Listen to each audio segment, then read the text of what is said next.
নুমলীগড় আৰক্ষী থানাৰ অন্তৰ্গত নুমলীগড় চাহবাগিচাৰ সমীপৰ ৰাংচালি এলেকাত নুমলীগড় তেল শোধনাগাৰৰ খাৰুৱা তেল পৰিবাহী পাইপ ফুটাই সংগোপনে ভাল্ভ স্থাপন কৰি তেল চুৰি চক্ৰই খাৰুৱা তেল চুৰি কৰি থকাৰ তথ্য বুধবাৰে পোহৰলৈ আহে। নুমলীগড় শোধনাগাৰৰ পৰা শিলিগুৰিলৈকে ডিজেল পেট্ৰল আদি তেল পৰিবাহী পাইপলাইন ফুটাই তেল চুৰি দুষ্ট চক্ৰৰ। তাৎপৰ্যপূৰ্ণ বিষয় যে নুমলীগড় চাহবাগিচাৰ সমীপৰ ৰাংচালি অঞ্চলত পূৰ্বেও দুবাৰ দুষ্ট চক্ৰই মাটিৰ তলেৰে যোৱা পাইপলাইন ফুটাই তাত ভাল্ভ স্থাপন কৰি তেল চুৰি কৰি আহিছিল যদিও আজি পৰ্যন্ত তেল চুৰি চক্ৰটো উৎখাত কৰিবলৈ সক্ষম হোৱা নাই গোলাঘাট আৰক্ষী প্ৰশাসন। কাৰণ মাটিৰ পৰা প্ৰায় 6 ফুট তলত থকা তেল পৰিবাহী পাইপ অতি নিখুঁতভাৱে ফুটাই পাইপত ভাল্ভ সংযোগ কৰাৰ কৌশলত অনুমান কৰিব পাৰি যে খাৰুৱা তেল চুৰি কৰা দুষ্ট চক্ৰটো অতিকৈ পাকৈত আৰু এটা বৃহৎ চক্ৰ জড়িত হৈ আছে।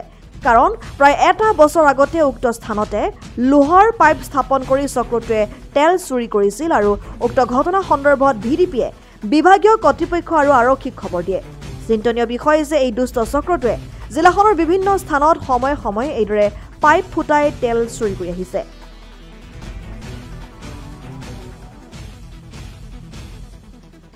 কালি আমাৰ আগবেলাত একচুৱেলি পোৱা হ'ল যে আমাৰ ইয়াত লিকেজ হৈছে। আমাৰ LDS একচুৱেলি চিষ্টেম এটা আছে নুমলীগড় ডিছপেচ টাৰ্মিনেল, তাত আমাৰ কণ্ট্ৰল ৰুম আছে।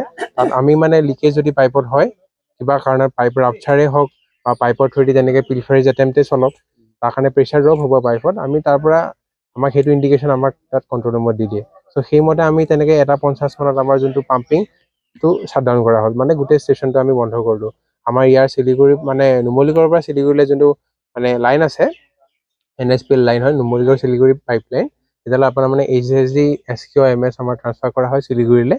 NLৰ যিখিনি প্ৰডাকশ্যন হয় তাৰে এটা পাৰ্ট আমি ট্ৰান্সফাৰ কৰোঁ। সেই মানে বস্তুটো আমি কালি 1:50 মানে শ্বাটডাউন কৰি দিলোঁ। তাৰপিছত আমি প্ৰপাৰ ইনস্পেকশ্যন কৰিলোঁ, লাইনটো ডিপ্ৰেছাৰাইজ কৰা হ'ল। তাৰ মানে নুমলীগড়ত একচুৱেলি ৰিভাৰ্ছ মানে ফ্ল' কৰাই পেলাই তেলটো মানে তাৰ টেংকত আমি ৰিচিভ কৰিলোঁ। তাৰপিছত লাইনটো যেতিয়া ডিপ্ৰেছাৰাইজ হ'ল, আমাৰ মানে লাইনটো প্ৰেছাৰটো নৰ্মেল হ'ল, প্ৰেছাৰ ডিফাৰেঞ্চটো 0 হ'ল আমাৰ। তেতিয়া আমাৰ মানে যোনটো মানে লিকেজ আছিলে সেইটো মানে আমি বহুত সংখ্যক কমিলে মানে।